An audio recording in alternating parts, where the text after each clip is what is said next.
சுரேஷலை அவர்கள் சிறைச்சாலையிலே சாப்பிடவில்லையாம், தேத்தனி குடிக்கவில்லையாம், சூப் குடிக்கவில்லையாம் என்றோன்னு அவருக்கு எல்லா வசதியும் ஏற்படுத்துவதற்கு சட்ட ரீதியான அங்கீகாரத்தை பாதுகாப்பு அமைச்சர் ஏற்படுத்தி கொடுத்ததாக சொல்லப்படுகின்றது. இவர் மீது பாரதூரமான குற்றச்சாட்டு, ஒரு மதத்தின் மீது, ஒரு இனத்தின் மீது திட்டமிட்ட வகையிலே பல நூற்றுக்கணக்கானவர்களுடைய உயிர்களை கொலை செய்வதற்கான திட்டங்களை அனுமதித்தமை வழங்கியம் என்ற வாராக பல குற்றச்சாட்டுகள் சுமத்தப்பட்டிருக்கின்றது. அப்படியான ஒருவருக்கு இந்தளவு சலுகைகள் வழங்கப்படுகின்றது என்று சொன்னால், சாதாரண விடயங்களிலே கைது செய்யப்பட்ட ஆனந்த சுதாகர் போன்றவர்களுக்கு எந்த நீதியும், அவர்களுக்கு எந்த அடிப்படையிலே மனிதாபிமானமும் அரசாங்கத்தினால் காட்டப்படவில்லை. இலங்கையிலே ஆட்சி மாற்றம் என்பது எதையும் மேற்கொள்ளவில்லை.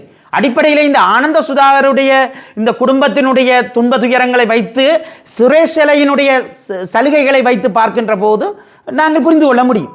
மிகவும் கேவலமான ஒரு நடத்தைகள் தான் இந்த நாட்டிலே நடந்து வருகின்றது. ஒரு தமிழர்களுக்கு கொண்ட ஒரு அநியாயமும் சிங்கள மக்களுக்கு கொண்ட ஒரு நியாயமும் வழங்கப்படுகின்றது. அதிலும் சிங்கள பேரினவாதத்துக்கு என்ன உச்சக்கட்ட நியாயம் வழங்கப்படுகின்றது. பௌத்த துறவி ஒருவர் பாலியல் குற்றச்சாட்டிலே, சிறுவர் பாலியல் குற்றச்சாட்டிலே கைது செய்யப்பட்ட பௌத்த துறவி ஒருவர் பிணையிலே விடுவிக்கப்படுகின்றார். பின்னர் அவர் பாதுகாக்கப்படுகின்றார். அவருக்கு போலீஸ் பாதுகாப்பு கூட இருந்திருக்கு. அரசாங்கம் என்ன நினைக்கின்றது என்று சொன்னால், தனக்கு எதிரான அபிப்பிராயங்கள் ஒன்றும் ஏற்படக்கூடாது.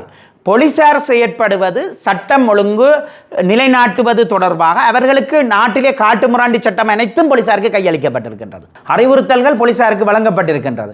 நினைத்தவுடன் இவர்கள் போலீஸ் அதிகாரிகளை கையாளத்தக்கதாக சூழ்நிலை காணப்படுகின்றது. அப்படியான ஒரு சூழ்நிலையிலே இவை அனைத்தும் அரசாங்கத்தினுடைய நிகழ்ச்சிகளாகத்தான் நாங்கள் பார்க்கின்றோம். இந்த நாட்டிலே வரலாற்று ரீதியாக பிரயோடி போயிருக்கின்ற இனப்பிரச்சனை தீர்க்கப்படவில்லை. இனப்பிரச்சனையை பனிக்கட்டி ஒன்றை நீருக்குள் அமுழ்த்தி வைப்பதை போல அரசாங்கம் அமுழ்த்தி வைத்திருக்கின்றது. அது எப்போது கிளர்ந்தலும் என்று அரசாங்கத்துக்கு அச்சம் ஒன்று காணப்படுகின்றது. ஒரு இனப்பிரச்சனை தீர்க்கப்படாததன் விளைவாக இந்த பொருளாதாரம் மிகுந்த பாதிப்பை எதிர்கொண்டதாக இந்த நாடு திவாலாகின்ற நிலைமைகள் எதிர்வரும் காலங்களிலே எதிர்வு கூறப்படுகின்றது.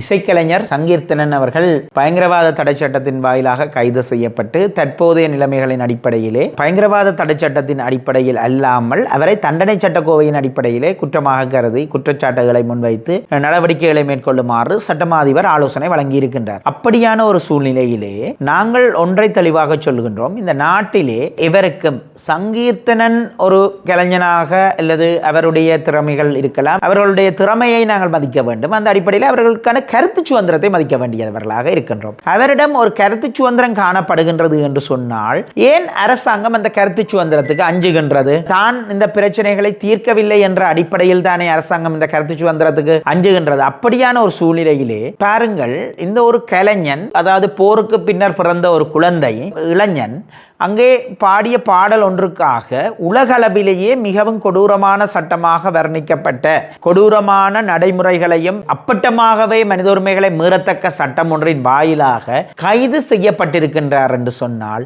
இந்த நாட்டிலே ஒரு கொடுங்கோல் ஆட்சி என்பது தொடர்ச்சியாக நடைபெற்று வருகின்றது. அரசாங்கம் அந்த சட்டத்தை நீக்கியிருந்தால் போலீசார் அந்த சட்டத்தை பிரயோகிப்பதற்கான வழிவகைகள் கிடையாது. அடுத்தது போலீசார் எங்களுக்கு தெரியும் தானே, போலீஸ் ஓஐசி மேர் பொறுப்பதிகாரிகள் ஒரு சட்டத்திலும் பிரகாரம் ஒருவரை கைது செய்ய போகின்றார்கள் என்றால் இப்படியான விஷயங்களில் மேல்மட்ட அனுமதி எடுப்பார்கள். ஆகவே அந்த மேல்மட்ட அனுமதிகளின் வாயிலாகத்தான் நடந்தது.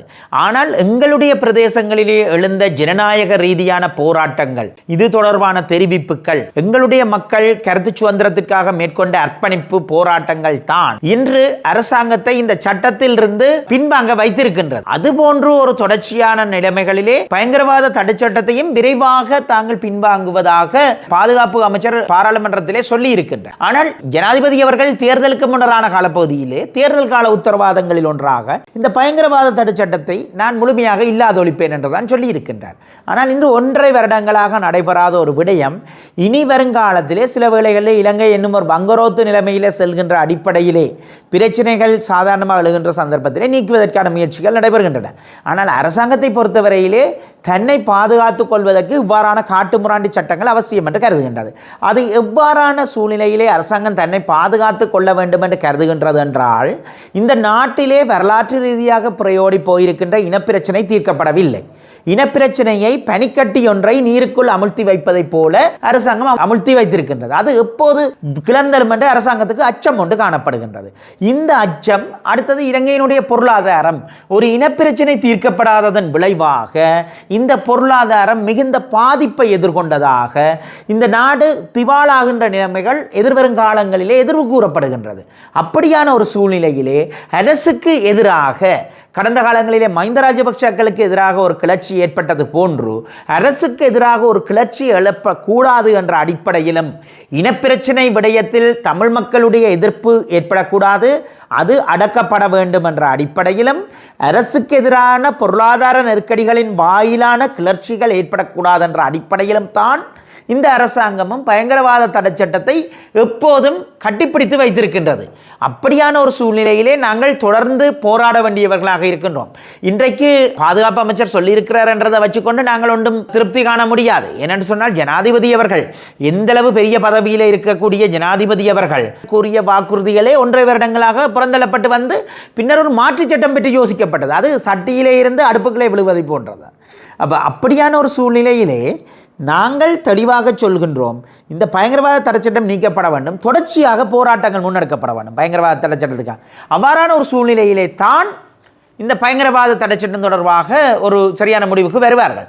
இன்று பாருங்கள், ஆனந்த சுதாகர் விடயத்திலே மனிதாபிமானம் காட்டாத அரசாங்கம் சுரேஷலை விடயத்திலே மனிதாபிமானம் காட்டுகின்றது. அடிப்படையிலே சுரேஷலையும் ஆனந்த சுதாகரும் ஒரே சட்டங்களின் வாயிலாகத்தான் கைது செய்யப்பட்டிருக்கின்றார்கள். ஆனால் இந்த இடத்தில் கூட பாருங்கள், நேற்றைய தினம் ஆனந்த விஜயபால கௌரவ பாதுகாப்பு அமைச்சர் அவர்கள் பாராளுமன்றத்திலே சுரேஷலைக்கு சகல சட்டங்களின் அடிப்படையிலே அவருக்கு வீட்டில் இருந்து கொண்டு வந்த உணவை உண்பதற்கும் குடும்பத்தினரை சந்திப்பதற்கும் தொலைபேசியில் உரையாடுவதற்கும் என்று பலதரப்பட்ட வசதிகளை அவருக்கு மருத்துவ சிகிச்சைகள் எப்படி வழங்க வேண்டும் என்பதற்கெல்லாம் சிறையிலே இருக்கின்ற ஏனைய கைதிகளை காட்டிலும் அதி உத்தம வரப்பிரசாதங்கள் வழங்கப்பட்டிருக்கின்றது. ஆகவே இவர் மீது பாரதூரமான குற்றச்சாட்டு, ஒரு மதத்தின் மீது ஒரு இனத்தின் மீது திட்டமிட்ட வகையிலே பல நூற்றுக்கணக்கானவர்களுடைய உயிர்களை கொலை செய்வதற்கான திட்டங்களை அனுமதித்தமை வழங்கியம் என்ற வாராக பல குற்றச்சாட்டுகள்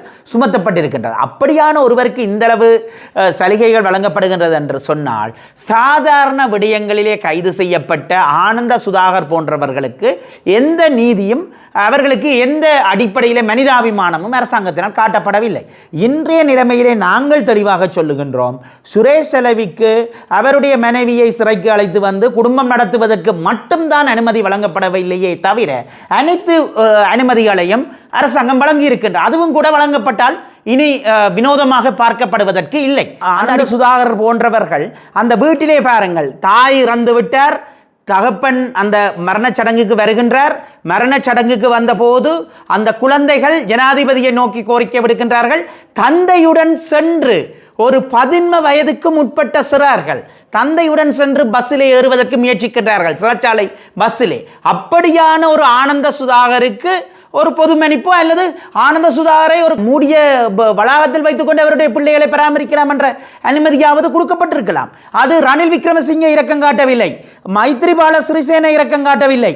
அதைத் தொடர்ந்து இப்போது பாட்டியும் இறந்து விட்டார். அந்த குழந்தைகளை பாதுகாப்பதற்காக இந்த பாட்டியும் இறந்து விட்டார். ஆனால் அந்த குழந்தைகளை பராமரிப்பதற்கு எவரும் இல்லை. ஆனால் இன்று இருக்கக்கூடிய அனுரகுமார திசாநாயக்க ஜனாதிபதி அவர்கள் இந்த விடயத்திலே இரக்கம் காட்டவில்லை. யோசித்து பாருங்கள், ஜனாதிபதி மேடைகளிலே பேசும்போது சொன்னார், ஒவ்வொரு காணாமல் போனவர்களுடைய குடும்பங்களுடைய நிலைமையினுடைய வேதனையை நான் புரிந்து கொள்கின்றேன், அரசியல் கைதிகளுடைய வேதனையை புரிந்து கொள்கின்றேன். ஒருவர் காணாமல் இறந்து விட்டால் அவர்களுடைய நினைவுகள் அந்த காலப்பகுதியை ஒத்ததாக இடம்பெறுகின்ற கிரியைகளுடன் முடிந்துவிடும். ஆனால் இந்த இடத்திலே காணாமல் போன ஒவ்வொருவருடைய வீட்டிலும் எவர் வந்து கதவை தட்டினாலும் என்னுடைய பிள்ளைதான் வருகின்றானா என்ற ஏக்கம் காணப்படும் என்று. இங்கே அந்த குழந்தையினுடைய மனநிலையை ஜனாதிபதியால் புரிந்து கொள்ள முடியாதிருக்கின்றது என்று சொன்னால், ஜனாதிபதிக்கு இதயம் இல்லையா அல்லது யோசனை இல்லையா, சிந்தனை இல்லையா? ஆனால் சுரேஷலை அவர்கள் சிறைச்சாலையிலே சாப்பிடவில்லையாம், தேத்தனி குடிக்கவில்லையாம், சூப் குடிக்கவில்லையாம் என்றோன்னு அவருக்கு எல்லா வசதியும் ஏற்படுத்துவதற்கு சட்ட ரீதியான அங்கீகாரத்தை பாதுகாப்பு அமைச்சர் ஏற்படுத்தி கொடுத்ததாக சொல்லப்படுகின்றது. மிகவும் கேவலமான ஒரு நடத்தைகள் தான் இந்த நாட்டிலே நடந்து வருகின்றது. ஒரு குழந்தைக்கு அங்கீகாரம் இல்லை, ஆனால் அங்கே இருக்கின்ற சுரேஷ் செலைக்கு இந்த அளவு தூரம் அவர் ஏராளமான பொதுமக்களுடைய கொலைகளுக்கு காரணகர்த்தாக்களில் ஒருவர் என குற்றஞ்சாட்டப்பட்டு தடுத்து வைக்கப்பட்டிருக்கின்ற ஒரே சட்டத்தின் கீழ் பயங்கரவாத தடைச்சட்டம் தான் அவர் மீதும் பிரயோகிக்கப்பட்டிருக்கின்றது. நாங்கள் ஒப்பீட்டளவிலே எந்த மனிதர் மீது பயங்கரவாத தடைச்சட்டம் பிரயோகிக்கப்பட்டாலும் நாங்கள் அதனை ஏற்கவில்லை. ஆனால் இந்த இடத்திலே தமிழ் மக்கள் என்பதற்காகவும் சிங்கள மக்கள் என்பதற்காகவும் இந்த நாட்டிலே வெவ்வேறுபட்ட பலகுவிலே சட்டம் அமுல்படுத்தப்படுகின்றது என்றதுக்கு இதை விட வேறு என்ன உதாரணம் தேவை? மிகவும் கேவலமான ஒரு நிலைமை தான் எங்களுடைய நாட்டிலே இருக்கின்றது. தமிழர்களுக்கு கொண்ட ஒரு அநியாயமும் சிங்கள மக்களுக்கு கொண்ட ஒரு நியாயமும் வழங்கப்படுகின்றது. அதிலும் சிங்கள பேரணவாதத்துக்கு என்ன உச்சக்கட்ட நியாயம் வழங்கப்படுகின்றது. பௌத்த துறவி ஒருவர் பாலியல் குற்றச்சாட்டிலே சிறுவர் பாலியல் குற்றச்சாட்டிலே கைது செய்யப்பட்ட பௌத்த துறவி ஒருவர் புனையிலே விடுவிக்கப்படுகின்றார். பின்னர் அவர் பாதுகாக்கப்படுகின்றார். அவருக்கு போலீஸ் பாதுகாப்பு கூட இருந்திருக்கு. அப்ப அவர் சிறுமியை பாலியல் வல்லுறவுக்கு உட்படுத்துகின்ற சந்தர்ப்பங்களிலே போலீசாரும் பார்த்திருந்தார்களா? அல்லது போலீசார் அரசு செலவிலே அரசு அனுசரணையாளராக இருந்ததா? இப்படியான ஒரு சூழ்நிலைகளிலே தான் நாங்கள் வாழ்ந்து கொண்டு வருகின்றோம். இலங்கையிலே ஆட்சி மாற்றம் என்பது எதையும் மேற்கொள்ளவில்லை. அடிப்படையில் இந்த ஆனந்த சுதாகருடைய இந்த குடும்பத்தினுடைய துன்ப துயரங்களை வைத்து சுரேஷ் செலையினுடைய சலுகைகளை வைத்து பார்க்கின்ற போது நாங்கள் புரிந்து கொள்ள முடியும். அடிப்படையிலே அரசாங்கம் என்ன நினைக்கின்றது என்று சொன்னால், தனக்கு எதிரான அபிப்பிராயங்கள் ஒன்றும் ஏற்படக்கூடாது. போலீசார் செயற்படுவது சட்டம் ஒழுங்கு நிலைநாட்டுவது தொடர்பாக அவர்களுக்கு நாட்டிலே காட்டுமிராண்டி சட்டம் அனைத்தும் போலீசாருக்கு கையளிக்கப்பட்டிருக்கின்றது. அறிவுறுத்தல்கள் போலீசாருக்கு வழங்கப்பட்டிருக்கின்றது. நினைத்தவுடன் இவர்கள் போலீஸ் அதிகாரிகளை கையாளத்தக்கதாக சூழ்நிலை காணப்படுகின்றது. அப்படியான ஒரு சூழ்நிலையிலே இவை அனைத்தும் அரசாங்கத்தினுடைய நிகழ்ச்சிகளாகத்தான் நாங்கள் பார்க்கின்றோம். உண்மையிலே ஜனநாயக ரீதியான போராட்டங்கள், ஜனாதிபதி அவர்கள் வீதியிலே நின்று போராடி வந்த ஒருவர், ஜனாதிபதியுடன் இருக்கின்ற பாராளுமன்ற உறுப்பினர்கள் அமைச்சர்கள் வீதியில் நின்று போராடியவர்கள், அவர்களுடன் நாங்களும் போராடி இருக்கிறோம். அந்த துணிச்செல்லாம் நானும் சொல்றேன். அப்படியான தரப்புகள் கொண்ட அரசாங்கம் உண்டு இதற்கு ஆதரவாக வழங்குகின்றது. அதுபோன்று மக்களில் சிலரும் அதிகாரிகளில் சிலரும் அரசியல்வாதிகளில் சிலரும் பேரரசு செய்தால் பிணந்தின் சாத்திரங்கள் என்று சொல்லி இங்கே இருந்து இன்னும் இந்த அரசாங்கத்துக்கு முண்டு கொடுக்கின்ற பாராளுமன்ற உறுப்பினர்கள் இருக்கின்றார்கள். இந்த விடயங்களை இறுக்கமாக போராடுவதற்கு எங்களுடைய மக்களின் வாக்குகளை பெற்ற இந்த தேசிய மக்கள் சக்தியிலே இருக்கத்தக்க பாராளுமன்ற உறுப்பினர்கள், உள்ளூராட்சி மன்ற உறுப்பினர்களுக்கு அந்தஸ்து இல்லாவிட்டால் அவர்களே நாங்கள் பதவி வகிக்க வேண்டும். வீட்டில் போய் இருந்துட்டு போலாமே ஐயா, அதைத்தான் நாங்கள் கேட்கிறோம்.